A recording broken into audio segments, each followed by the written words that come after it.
تو کبھی کبھار یہ بھی ہمیں ذہنیت ہمیں تیار کرنی چاہیے اپنے اندر کہ جو قرآن بات کر رہا ہے نا، کبھی کبھی اللہ تعالیٰ بات بیان کر کے سمجھاتے ہیں، اور کبھی کبھی اللہ تعالیٰ بات بیان نہ کرنے سے بھی سمجھاتے ہیں، واضح کیے بغیر زیادہ سمجھ میں آ جاتی ہے بات۔ ٹیچر کا بھی یہی سلسلہ ہوتا ہے نا، ٹیچر کبھی کبھی آپ کے سوال کا جواب نہیں دیتا، کیونکہ آپ جو سوال پوچھ رہے ہو اس کا جواب بعد میں سمجھ آئے گا۔ اگر ابھی میں اس کا جواب دینا شروع کر دوں تو یہ والا درس بھی خراب ہو جائے گا، اور اگلے 6 لیکچر بھی خراب ہو جائیں گے، اور آپ کو ڈپریشن ہو جائے گی۔ تو آپ کا دھیان، آپ کا لحاظ کرتے ہوئے آپ کے سوال کا جواب نہیں دیا جا رہا ہوتا ہے، ایسا کہ نہیں؟ جو صحیح ٹیچر ہوتا ہے نا، وہ گوگل نہیں ہوتا، اس میں جو بھی انٹر کرو اس کا وہ جواب دینا شروع کر دے گا، ورنہ ساری تعلیم خراب ہو جائے گی۔ کبھی کبھی ٹیچر کو کہنا پڑتا ہے اس کا جواب ابھی نہیں، اس بارے میں تفاصیل نہیں دوں گا۔ تو قرآن آپ کی ہر بات کا جواب نہیں دیتا۔ اور آج کل میں نے نوٹس کیا ہے، جس قسم کے لوگ سوال پوچھتے ہیں، میں پہلے بھی آپ سے کہہ رہا تھا کہ جس قسم کے لوگ سوال پوچھتے ہیں اس سے پتہ چل جاتا ہے ذہنیت کیا ہے۔ تو لوگ اب کہتے ہیں قرآن میں یہ کیوں نہیں ہے، قرآن میں وہ کیوں نہیں ہے، قرآن میں اس چیز کا جواب کیوں نہیں ہے، قرآن میں اس کی، کیونکہ ہم نے قرآن کو گوگل بنا دیا نا اب، تو گوگل میں تو میں جو بھی ڈالتا ہوں اس کا مجھے جواب مل جاتا ہے۔ اب قرآن میں ڈال رہا ہوں، مجھے اس کا کوئی جواب ہی نہیں مل رہا، قرآن میں اس کا ذکر کیوں نہیں ہے، اس کا ذکر کیوں نہیں ہے۔ قرآن تعلیم ہے۔ اگر آپ کسی کلاس میں جاتے ہو، پی ایچ ڈی پروگرام میں جاتے ہو، کسی اعلیٰ تعلیم میں جاتے ہو، کلاس میں بیٹھتے ہو، اتنی مشکلوں سے آپ کو اس پہ داخلہ ملا ہے، اتنا دنیا کا سب سے عظیم پروفیسر آپ کو پڑھا رہا ہے کوئی، اور پھر آپ کہو کہ اس نے آپ کو ٹیکسٹ بک پکڑایا اور کہا اس ٹیکسٹ بک میں تو میرے فیوریٹ کھانوں کے بارے میں بھی کچھ نہیں ہے، ویکیشنز کے بارے میں بھی کچھ نہیں ہے، جو چیز آپ کے ذہن میں وہ اس کتاب میں ہونی ہے۔ آپ یہاں سیکھنے آئے ہو یا اپنی خواہشات پوری کرانے آئے ہو؟ تو یہ ذہنیت ہمیں بدلنی ہوگی قرآن کے بارے میں، کہ ہم کس قسم کے سوالات قرآن کے لیے لاتے ہیں۔ اچھا خیر، دماغ لڑانے والی تعبیر ہے، اور اس کے بارے میں نے جس طرح الحمدللہ کے بارے میں آپ کو کچھ بتایا تھا نا، کہ اگر اس طرح کہا ہوتا تو کیا کمی رہ جاتی، اس طرح کہا ہوتا تو کیا کمی رہ جاتی۔ میں جن کے کام سے میں بہت متاثر ہوں، کچھ علماء ہیں دنیا میں جنہوں نے قرآن کی بہت خدمت کی ہے تاریخ میں بھی اور آج بھی، اللہ تعالیٰ ان سب کی حفاظت کرے، ان کے کام کو قبول کرے۔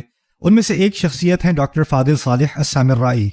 السامرائی، سامراء سے ان کا تعلق ہے، عراق میں ہوتے ہیں، اور ان کے ایک اسٹوڈنٹ جو ہیں ڈاکٹر مثنیٰ، وہ میرے دوست بھی ہیں، وہ بھی عراق میں، وہ بھی ان سے بھی بات چیت میری ہوتی رہتی ہے۔ انہوں نے بہت ساری کتابیں لکھی ہیں قرآن کے معجزے پر۔ میں 1-2 منٹ لوں گا ان کے بارے میں کچھ آپ کو بات بتانے کے لیے، کیونکہ بہت ہی عظیم شخصیت ہے۔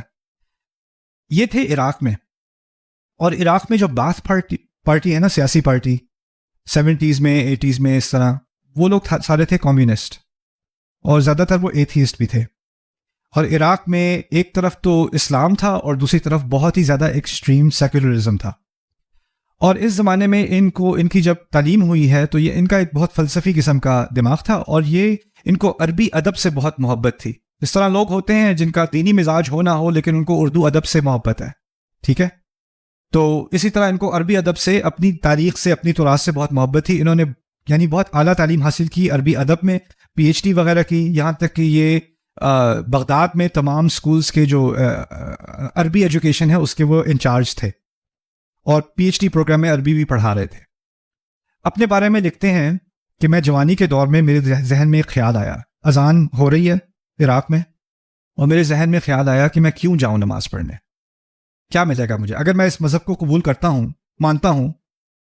ابھی میرے پاس نوجوانی ہے، آزادی ہے، اختیار ہے، اور میں اگر اس مذہب کو قبول کرتا ہوں تو میں اپنی آزادی چھوڑ رہا ہوں، اپنے وقت کو اپنی مرضی سے استعمال نہیں کر رہا، اور اپنے اوپر قیدیں ڈال رہا ہوں۔ تو یہ میں اپنے اوپر یہ بوجھ کیوں ڈالوں؟ کیا ضرورت ہے مجھے یہ بات قبول کرنے کی؟ اس سے مجھے کیا ملے گا سوائے اور بوجھ کے؟ مجھے کیا ملنا ہے اس سے؟ یہ سوال تھا اس شخص کے ذہن میں۔ انہوں نے جب یہ ذہنیت ان کی بڑھی تو انہوں نے کیا کیا کہ عربی تو پڑھی، قرآن پڑھنے سے انکار کر دیا۔ شعر پڑھنا ہے، تاریخی شعر اور تہذیب کے شعر، تمام شعر، قرآن نہیں پڑھنا، نہ، یہ میرے لائق نہیں، اس طرح کا ایٹیٹیوڈ میرے لائق نہیں ہے۔ یہ پی ایچ ڈی پروگرام میں تھے تو کسی نے ان کو چیلنج کیا، ایک طالب علم تھا ان کا، انہوں نے ان کو چیلنج کیا، کہتے ہیں کہ آپ ایسا کریں، آپ قرآن پہ تنقید لکھتے ہیں، ادبی آپ کی مہارت ہے، آپ عربی کے ایکسپرٹ ہیں، آپ ایسا کریں، اگر آپ کو اتنا ہی اعتماد ہے اپنی عربیت پر، تو آپ قرآن کا مطالعہ کر کے قرآن پر باقاعدہ کرٹیسزم لکھیں۔ اور آپ کو اندازہ ہونا چاہیے 50s اور 60s میں، خاص کر مصر میں، قرآن پر بہت ساری تنقید بھی لکھی گئی تھی سیکولرزم کے دنوں میں۔ تو انہوں نے چیلنج کو قبول کیا۔